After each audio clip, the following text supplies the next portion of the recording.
Speaking of dysfunctional government, the government is still shut down, and there's a big looming question about the troops getting paid. Trump is saying that he has secured funding for them sort of outside of congressional channels in order to make sure that they get this next paycheck. In the meanwhile, there's a lot of concern and a lot of struggle already. You can take a look at the number of service members lined up in this local food bank. Let's look at that. There is quite a bit of military members and their families in line because of this government shutdown. We're in day 9 of it, and they're here for a food pantry. There's all sorts of food that is available. And I spoke with some military member spouses, and I spoke with some department heads here at the ASYMCA on why this is so important. What's the difference in the amount of people that you've seen from today to previously? So when we first started coming, there definitely wasn't this amount of people. It was a lot, but it wasn't this amount to where it wrapped around the building. But lately it has been a lot. Like we were here last week and we were in line for like 2 hours. In a normal week, we usually run out of food about 1 o'clock in the afternoon. Last week, we ran out of food about 10:30.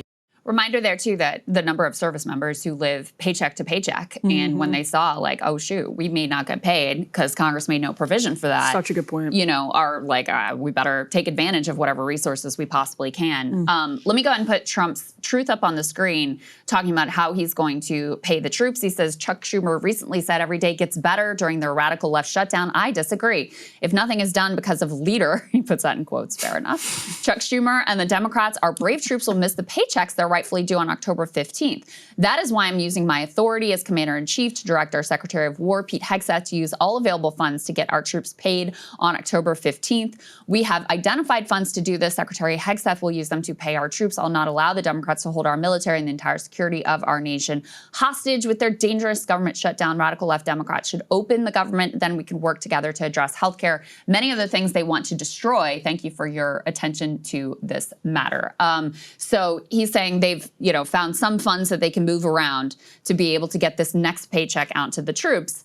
But that's certainly a Band-Aid at this point, and no telling whether or not that would continue to work at the next paycheck if this thing continues indefinitely. And meanwhile, many federal government, every other federal government worker is not getting paid. And Russ Vought floated the idea that maybe they wouldn't even get that back pay.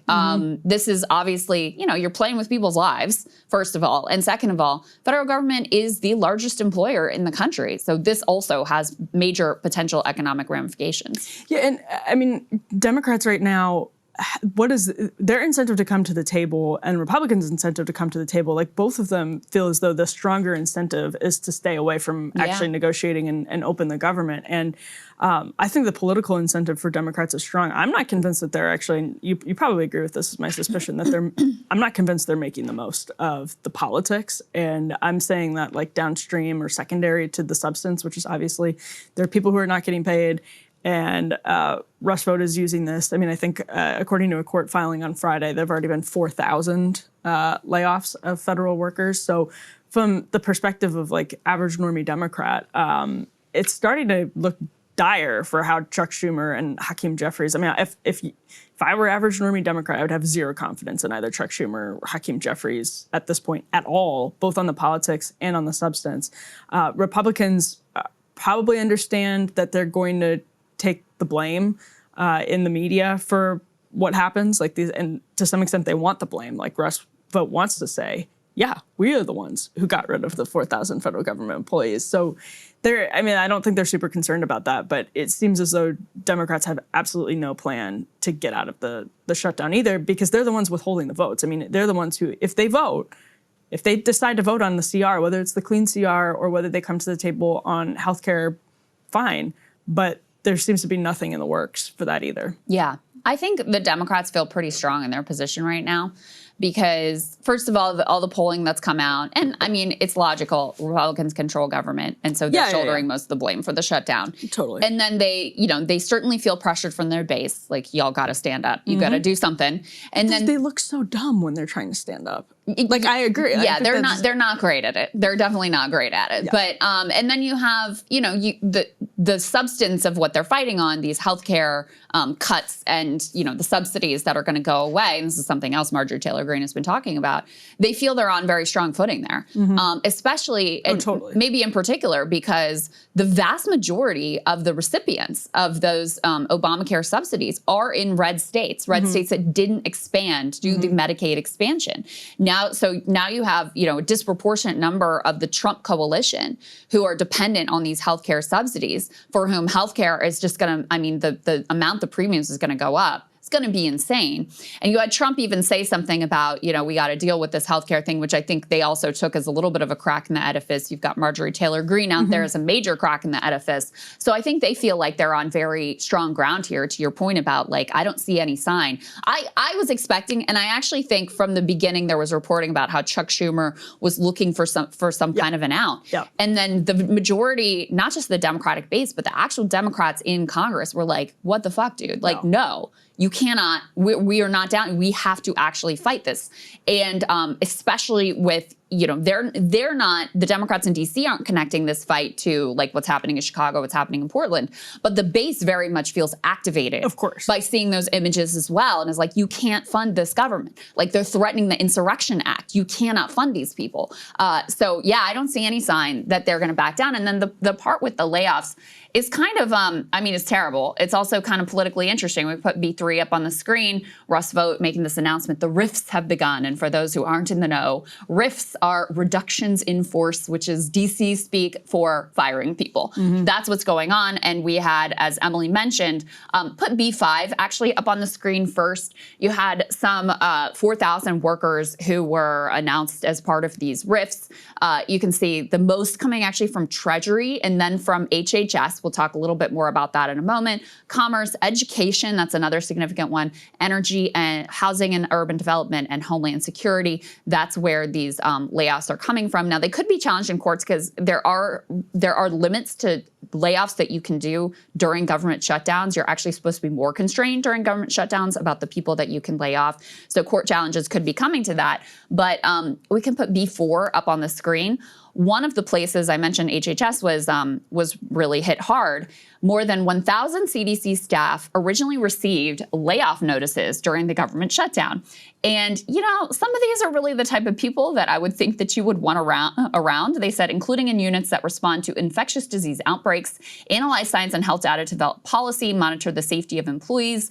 Among those who initially received those layoff notices was leaders of the CDC's response to the growing number of measles cases in the U.S. and abroad, including one official has more than 28 years experience overseeing a dozen federal agencies that have responded to outbreaks of Ebola, Marburg virus, and Mpox in Africa over the years. Well, lo and behold, after this mass layoff, the Trump administration realized, some of these people, maybe this is going to be a problem for us if we keep them laid off. So we can put the next element back on the screen. Some of them were brought back on Saturday. Trump administration raced to rescind layoffs of hundreds of scientists at the CDC who were mistakenly fired on Friday night in what appeared to be a substantial procedural lapse. Among those wrongly dismissed were the top two leaders of that federal measles response team, those working to contain Ebola in Congo, members of the Epidemic Intelligence Service, and the team that assembles the CDC's vaunted scientific journal. The reason I think this is interesting, Emily, is obviously I want these people to be doing their jobs containing measles and Ebola and whatnot. But also, the political assumption from the Republicans is that these layoffs are just meant to hurt Democrats. Yeah. Democrats like the CDC, Democrats like the Department of Education. So if we make these cuts, that just hurts them. It's well, yeah, they don't want government workers to be laid off, but this is still your government. This is your administration that you're gutting and defenestrating and make it impossible to, respond to crises like the measles crisis or, potential hurricane response and things like that. So it doesn't all cut in the direction of Democrats being upset about this. This also creates additional political problems for the Trump administration. We could see that from the fallout from Doge. There's a reason that Doge kind of ran aground because the cuts felt cruel.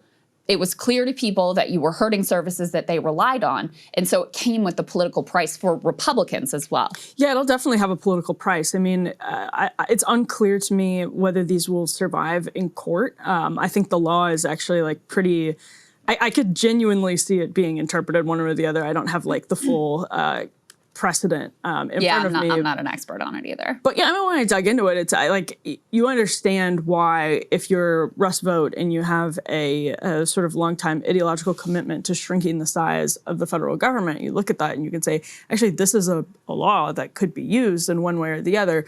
That's where your point about the political consequences, it's where you're seeing Trump move really quickly on getting the troops paid, for example. Like that's that's happening right away, immediately. But the reason that Elon's no longer part of Doge is that people felt that his approach to it was totally haphazard, which obviously it was, and ineffective. And everyone sort of secretly wanted Russ Vought to be the one who was doing some version of Doge. And here, because of the shutdown and because of the law that demands the government actually reduce the spending if there's a shutdown, then it's sort of like, hey, here's the opportunity for Russ Vought to do some type of Doge 2.0. So, I mean, his argument is that you can reduce these, like that it won't defenestrate the administration because these are reductive positions and all of that. But right now, I think it's actually unclear as to whether this is a negotiating tactic to like squeeze Democrats to come to the table, or if they actually think this will survive in court. I don't know, because when I look at the law, I think this actually could survive in court. But we'll see. The Supreme Court has given them everything they've wanted by and large up to this point anyway, mostly through. Although nobody's really ever done this. Mostly through the shadow docket, but in terms of like. The Department of Education, which we could put B7 up on the screen, they as part of these RIFs, they got rid of the entire special education department, which really, that really bothers me. And I don't know, I was just thinking back, Emily, of like the Sarah Palin era Republicans where they made, children with disabilities like a real priority. And, as a pushback to what they would see as like the eugenics policies of pro-choice people, and the argument that a lot of babies with disabilities are aborted, and so there was this emphasis on, so we have to take care of these these children whose lives are just as valuable and just as important as anyone else. So I don't know, this does really bother me. But the thing that I would say about the overall cuts and whether they'll be able to get away with it, I think they probably will, because they had already gutted the Department of Education and said that they're basically like winding it down. Well, it's very obvious legally in the past that would not be allowed. This is an agency that was created by an act of Congress. It can't be destroyed without another act of Congress. But the Supreme Court has not ruled on the merits on these things, but it basically said, well, for now you can do it. And that basically means you can do it. And so I would expect it to be something similar here. They've done something similar with regard to what's called rescission. So basically the administration not wanting to spend funds that were congressionally appropriated. And so the Supreme Court hasn't ruled on the merits of that. That's a big one. But they're just letting the administration go forward with it, using the shadow docket to not really make a decision, but let them have a free hand to do whatever it is they want, which also sort of screws up the ability to make any sort of deal with Democrats, because based on the current legal landscape, Trump could come and say, oh, sure, I'll give you your healthcare subsidies. And then they, fund the government and go back to work. And then it's like, no, we're actually not going to do that. And there's nothing to stop him from that because of the Supreme Court basically abdicating their duty to rule on these cases. So it does also make it, complicated in terms of striking a deal. One other thing I'll say about, I think the way Democrats are looking at this is, yes, Doge has sort of run aground. Yes, there'd been less energy around gutting the federal workforce over the past couple of weeks, but it's not like that any of that had stopped. We just had the 100,000 workers who took the fork of the road deal, officially resign. What was that, a week ago? So I think Democrats, I don't think this threat is as effective because they feel like, well, y'all were doing this anyway. Like there was nothing stopping you from doing this anyway. This was all what was going on anyway. So, okay, you cut 4,000 more people. That's terrible. That looks really bad for you. But we don't particularly feel more pressure around that. Yeah. And as long as, to your point about Democrats feeling confident in their leverage or the reason that they're holding out on the shutdown, because it's these healthcare subsidies that, as Marjorie Taylor Greene has been saying, and we actually have this video, right, Krystal? That we'll play it. We'll play the Marjorie Taylor Greene video in, I think, the next block. We right? have her on immigration. Right. We didn't pull her healthcare part, but yeah. So she was on Tim Dillon over the weekend, basically, and fleshed out more of this point that she's been making on CNN and other places about why the Trump administration is sort of missing the big picture of the day-to-day average American. She uses her own kids as an example, who are going to see their premiums double because of the Biden 2021 subsidies lapsing at the end of the year, expiring at the end of the year. That for the average person, it kind of sounded like she'd been listening to our shows, to be honest, Krystal, because the point that she makes she should come on our show. She should. Invitations open. Yeah. That's right. It's in the inbox. And the DM box, actually. But all that is to say, this argument about short-term pain with the promise of a long-term fix, like some long-term, like Republicans eventually will have the structural free market fix to healthcare. Just, trust the Republican Party, let those subsidies lapse, pay double in your monthly premiums. Everything's going, that is an insane argument to make. Yeah. On the other hand, for Republicans to come to the table with Democrats on healthcare subsidies for non-citizens is also, Republicans are not going to do that. They have zero incentive to do that. So until Democrats drop that, nobody has incentive to come to the table right now. So everything is pointing to a continuing shutdown going further and further. And some of it, so for example, the special education cuts, they are trying to transition the Department of Education. Basically, it was already, the bulk of what it was doing was administering grants and overseeing civil rights. Civil rights stuff is going to DOJ. Overseeing of the grants, including these special education grants, goes to the Treasury Department. So again, in theory, but that hasn't happened yet. And I was going to say, it's the same thing with what we were talking about, the tariff policy earlier in the show, which is that, in theory, there's a way to do this that is coherent and makes sense and would be a bitter pill for the neoliberals to swallow. And in the same way with, the theory of DOGE could be a bitter pill for, the federal unions to swallow and the, quote, swamp to swallow and all of that.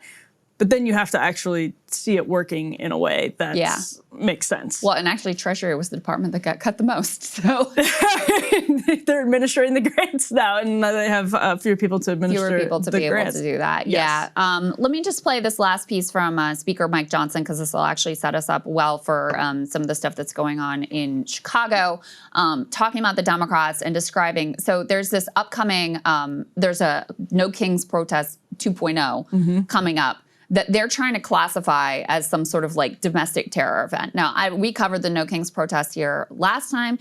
Very large, very widespread, entirely peaceful. There were zero acts of even property damage, at least that I'm aware of. And it was mostly actually kind of it was sort of like boomer Democrats more. It was less, most of the youthful energy on the left has been around Palestine. This was more of, I guess, the kind of traditional backbone of the Democratic Party type of people, not Antifa, I guess is what I'm trying to say. It was sort of women's marchy. Yeah, that's a good way of describing. So in any case, here's Speaker Mike Johnson describing this total lib resistance protest as being a hate America rally. We're so angry about it. I mean, I'm a very patient guy, but I have had it with these people. They're playing games with real people's lives. The theory we have right now, they have a Hate America rally that's scheduled for October 18th on the National Mall. It's all the pro-Hamas wing and the Antifa people. They're all coming out. Some of the House Democrats are selling T-shirts for the event, and it's being told to us that they won't be able to reopen the government until after that rally because they can't face their rabid base. Hate America rally. That's how he's classifying it. I mean, from a political standpoint, it makes complete sense that this is how Republicans are spinning it. It's funny for me because Mike Johnson is he was kind of Freedom Caucus adjacent, and Republicans, this is all tongue in cheek because they were the ones who were intentionally shutting down the government and defending it for years by withholding their votes. And that's technically the argument for blaming Republicans for government shutdowns over the last 10 plus years has been that they were the ones withholding their votes, which is a fair criteria if you apply it across the board. Now, the media has not applied it across the board in the case with Democrats. It's not to say that anybody Like there are different arguments for shutting down the government. I have said over and over again that the incentive for Democrats to shut down the government here, we were just talking about this, Krystal, is absolutely obvious. Yeah. Like, it's inarguable. It would have been stupid for them to come to the table and make a deal right away from a political standpoint. That would have been stupid. I thought the same thing about Republicans during the Tea Party years.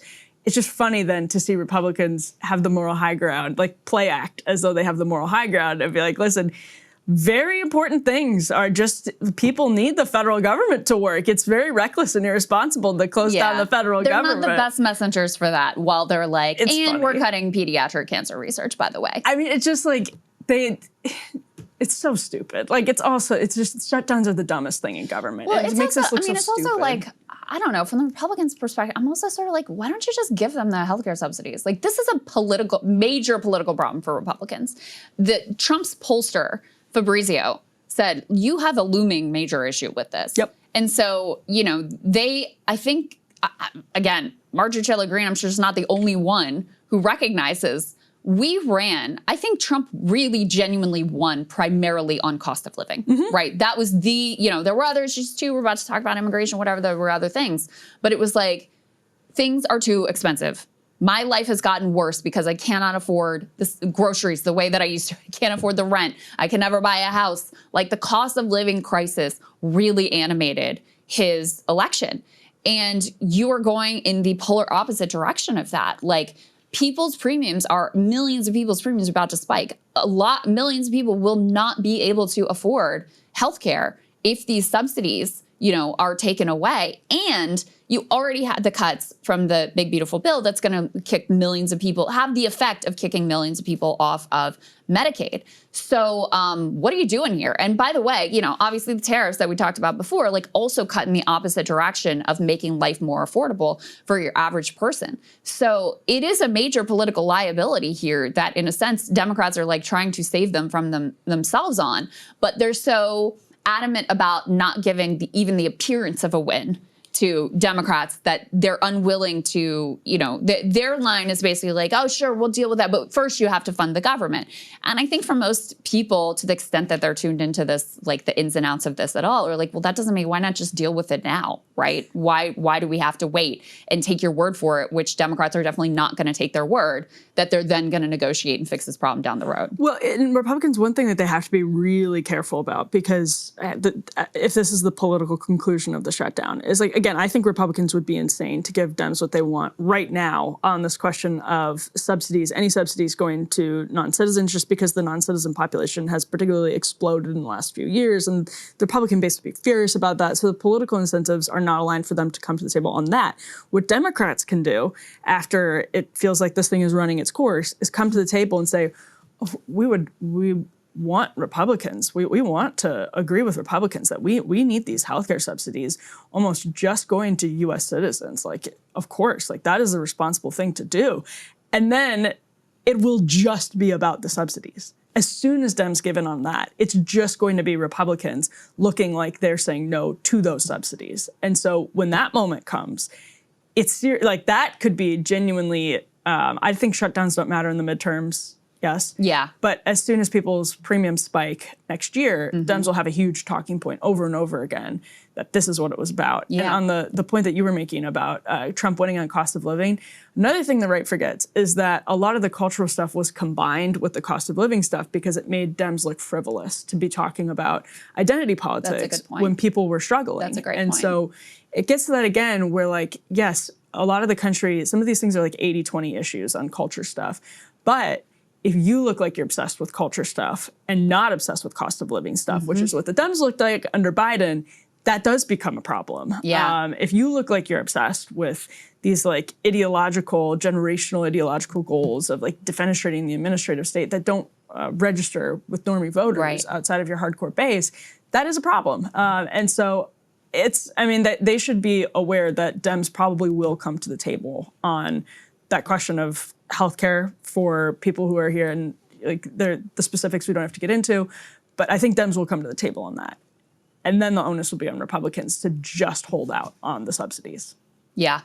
Good luck on that one. Yeah.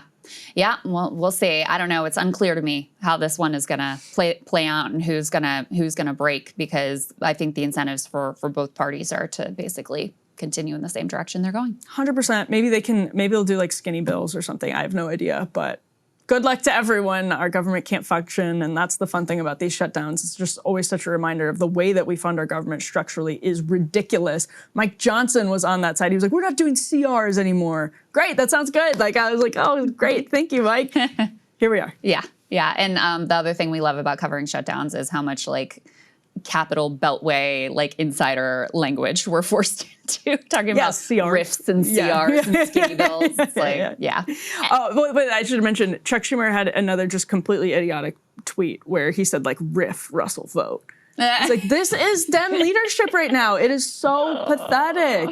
They have such a gift in front of them. And I mean, poor Bernie. Like, the man cannot rest. They're like, oh, you can do this. Like, you're good at messaging on this. Like, just go do your thing. Yeah. But yeah, he and AOC are really carrying the load for decent messaging here. They're incapable. Hakeem Jeffries and Chuck Schumer are incapable of carrying the torch. Incapable. Hey, if you like that video, hit the like button or leave a comment below. It really helps get the show to more people. And if you'd like to get the full show ad-free and in your inbox every morning, you can sign up at breakingpoints.com. That's right. Get the full show, help support the future of independent media at breakingpoints.com.